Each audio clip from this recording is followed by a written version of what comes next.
COVID-19 front, the NAF Center here in Pretoria, and you've been really hearing voices of many of the people who are working for the NAF Center, from the social mobilization, also including the advocacy stream of our departments here to try and reach out to the community on the ground and address your needs and respond to this pandemic. One of those ke moeng wa rona gana o ranang mafaratlhatlha a dio tse leng gore di opisa tlhogo tse leng gore ga se ba bantsi ba re di itseng go ira gore e be re sala re ntse ana re bua le wena o le ko kantibile to be able to get help from us ka di technology le botegeniki ba ba bo itseng re rile re mmitse a tlo bua le rona re tlhalosetse gore diwa tsa gagwe di bereka yang ba bang kgathe ba loa banna ba ka mokgwa matlhala a bona a tshosang ka teng. Our IT developer at the NAF Center, Thato Mohono. Mohono. Good morning, sir. How are you doing? Yes, I'm well. You're a busy man. Yes, sir. It took us a week to have an appointment. Not even ministers take that long. Hey. I get called in and out, so. Okay. That. Tell us how challenging is it just to put the IT network for a NAF Center like this? I know it's something that, it started yesterday, that you have to hit the ground running. There are needs of people on the ground. And what does your work entail? Sure. I think the difference between this project and many other projects is that many other projects are pre-planned. Yes. So, you've got certain skilled laborers that you need for a certain time. You have a template. You have a template of what you need. Usually on this project, it was hit the ground running here, the needs make it work. As we call it in the office, you are building a flying machine while it's flying. We see where we... Yes. Yes, sir. So I think it's been interesting because we are literally answering the call that certain things that we can become the middle ground and say, here's a need, here's a person that can fill that need around the area and then use technology for that. Yeah. I think that's what's been interesting. As Mabalani would say, the project is around IT. If we were to call it, IT is the pole and everyone else is a pole dancer. Wow. What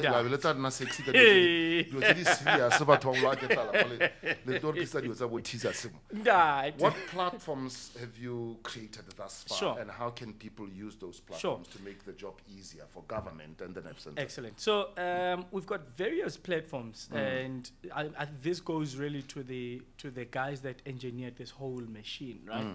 Tanza and Mabalani, in saying we've got different type of people that we want to reach, and we want to use different technologies for those people, right? So we've got various platforms like SMS that we're using. Okay. We've got WhatsApp that we are using. We've got a web application that we are using. We've got a mobile application that we're using. And then we've got partners. We've got COVID-19 front partners who live in certain areas, who then go and do house-to-house calls to find out, how are you doing? Do you need this? How many people have lost jobs and so on? So we're literally trying to get as much information using different streams as much as possible, from technology to actual people. Let's talk about those that link directly with the community. Yes, I hear about some of our food soldiers here who must capture the data. That's right. On behalf of the community. That's right. The ones now that directly impact on the people. Yes, sir. What are those platforms, those who are listening to us now? So we've got... And how can they use them? So the easiest one that we have is social media, Facebook. We've got Twitter. But the application that has been then put out from last week is called Tusasichaba, right? And listeners can go and get it from the website tusasichaba.org.za. So it's TSUSASECHABA.org.za. So tusasichaba.org.za. So on the app, different we've got 3 tiers. We say we have broken it down into 3 tiers. The first tier is by the COVID-19 partners. So COVID-19 partners is composed of 10 civil society organizations, right? So these organizations say then to their members, guys, you are NPOs, you are churches, you are civil society organizations, you've traditional leaders and traditional traditional healers, everyone. You are people on the ground. We don't want to have a person at Gauteng, Ayako Limpopo to do a survey. You guys are on the ground. You go to your neighbors. We're not saying go to 15 kilometers. No, we're saying the civil society members that are on the ground, they just go to each member, to each community member. And that's how we're gathering the data. Register them. To register their needs. So there is a sort of template that we've come up with to ask certain questions, and we trying to go away from asking you, do you need money, do you need food, because everyone needs money and everyone needs food, right? But from a sequence of questions, we are able to determine, this person needs food because there's no one that works in the house, because 5 people lost their jobs due to coronavirus and the lockdown, and there's no one that's earning money. That means there's no income in the house at that point. So that means the need for food it becomes important, right? The need for medication becomes important. So there's some algorithms getting onto the system in the background to say, once we've gathered data based on the answers that that you've given, and then we will say, this is an urgent need, this needs a urgent intervention, even if it's not food. One of the things they really include more like a gender-based violence, which is a big thing, right? So gender-based violence, we're saying if there is anyone that says, look, there is some kind, we suspect gender-based violence, we already on the fly kick in the correct guys to go deal with that, right? Because that doesn't need us to go raise funds and so on and so. There's already structures that deal with gender-based. That's correct. So there's different questions that we ask on the survey, and based on those, then there's certain actions that we take out of it. But Mohono, just on the gender-based violence that we learn, it has gone through the roof ever since this lockdown. They were talking over 120,000 calls that have been locked. That's correct. People who are listening now, the police, they must be having their hotline number. I'm sure. And then the Nefsen Tanyana Leona Kil. Yes, sir. Yes, sir. That's right. How can a duplication and how are these things synchronized? So the whole point of Tusasi Chaba and COVID-19 Front is not to run things in parallel. It's to say, we get data, and this data has been verified. We then send it to the correct recipient or the correct person to take action. For example, data for gender-based violence, we're not the police, but we action the police around the area. We've got lawyers in certain areas. We are opening shelters in certain areas in partnerships with the churches and so on and so on. So we're not starting from scratch. What we're saying is that we've got data that makes sense. Let's send it to the person that will action it, because we're not grabbling. This is data that we've received, and this is the need that can be done. And the same goes even for food parcels. I think food parcels, I don't know if I can touch on it, but please do. I think it's a difficult thing at the moment, because all of it is based on emotions. And I make this example. Everyone is going to Alexandra. All the aid is going into Alexandra, if you think about it, right? Anyone that has money says, Alex, which is okay. But the challenge that it creates is that all the other neighboring migration are not being given attention. So what that means, it means Batubadulang in the neighboring migration, they then go and say, aid is actually in Alexandra. Let me go to Alex. So that's what the challenge is. Yes. And then, since you launched this, Yes, sir. These platforms, Yes, sir. Yes, sir. For people to interact in these NGOs, Yes, sir. Yes, sir. registration, the uptake, Sure. How far? So- and what are you picking up? Your observation? You're So- happy with the way it's running? We are very happy. So we, like I said, this thing was only launched, the technology was actually launched only last week, right? And just together with our partners, we have gotten so far 631 registrations on the applications. And these are the foot soldiers, right? So today, up to date, we have done 801 households. Yeah. So I'm very happy with the uptake. It means someone is doing something to help their neighbor. Yes, sir. Yes, sir. The people with disability, Yes, and those sir. who are visually impaired, That's right, who yeah. cannot use this technology. Yes, sir. How do you accommodate them? So we've got a developer that's coming in from Ingaba Yoklinda. He is visually impaired, but he's actually using the technology, right?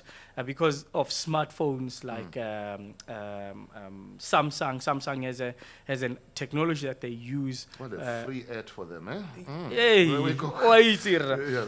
But we are trying to make use of technology to answer as many problems as possible. Even on our site, we have made it visually impaired friendly, because there's some studies that goes to that. There's colors that you have to use, and so on and so on, and you have to make it available. It can be voice over type of thing. So the person doesn't have to read, but it can have a voice over. So those are some of the things that we are doing to make sure that everyone is catered for. What about our people who live in poverty? Yes, And sir. we hear stories every day. Absolutely. We have social mobilization Absolutely. stream going Absolutely.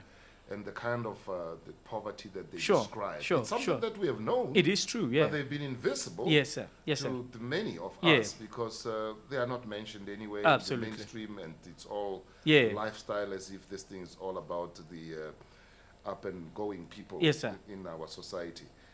Those who don't have access to this Yeah. technology, So how are they accommodated? sure. So that's a good question, I must say. So remember what I said is that we have put different streams of help. We've got mobile, we've got cell phones, we've got SMS, but on top of that, like we said, we've got COVID front members, COVID-19 members who make the 10 organizations.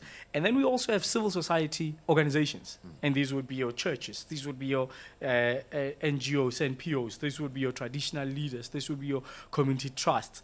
But then above that, we have a section for community members.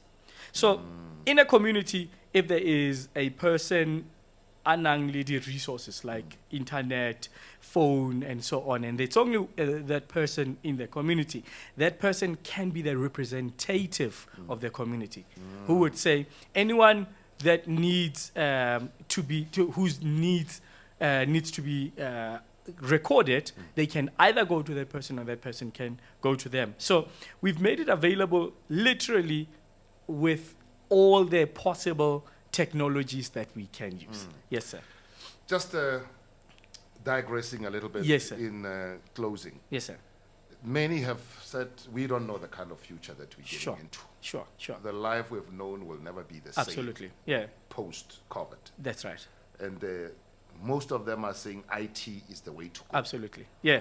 Yeah. Tela mosadimogolo a go kweletse go ntsa wa itse ke teng ngwana a kele ena a ka A ka ithuta ithuta. so se se tshwana le sa mosimane Eh, wa Mosotho eh. ka monate yana mo wirelessing. That. How do you encourage the youth and Yeah. what do you study Sure, to become sure. who you are, the IT developer? It Yes. sounds important. Yes, sir. Look, I must say, we've been hearing that 4IR, that 4IR is coming, 4IR is coming. Ke sona so se. Kisona soze. If you think about it, it has been a technology that's coming. COVID has just fast-tracked it. It catalyzed it, basically. But, and I've been coding since 2002. I've been coding since 2002. Yeah. I love coding. Coding,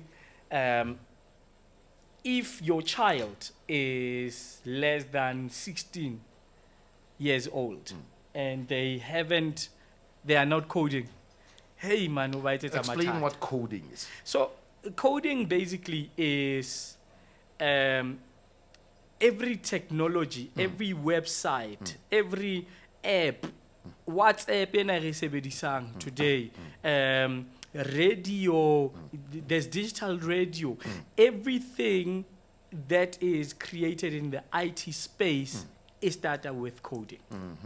The website the requests that we are making, all of that, there is some code that is written in the background that makes that possible. Technology. Yeah. So now, some people say, but we are not technology people. If you think about it, every industry today deals with technology, whether you like it or not. If you're a doctor, you need a computer to capture people's details. But what do you study? What kind of studies should you follow? I'm So, trying to inspire to get the there, youth. yeah, that's right. Yeah. For government for 350. It was fun. Yeah, that's what I'm asking. Yes, you sir. to- yeah. So there is free. Currently, the world is called a free education. So you've got guys like Google.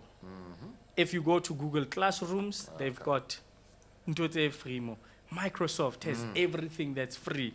YouTube has everything that's free. So And then I normally free time. wow, born and that. Why Yeah. born? Now the place that I would encourage youth when it comes to coding is called HTML. HTML. Yes, sir, HTML. It's hyper text something. Right? But HTML basically teaches you the fundamentals of IT, of coding, right? Because you do changes and you are able to see what are those changes. And from HTML comes websites. Every website that's created has an inch or a background of HTML. And anyone that wants to learn programming, that's where you start. HTML, in my opinion, is where it all starts. I'll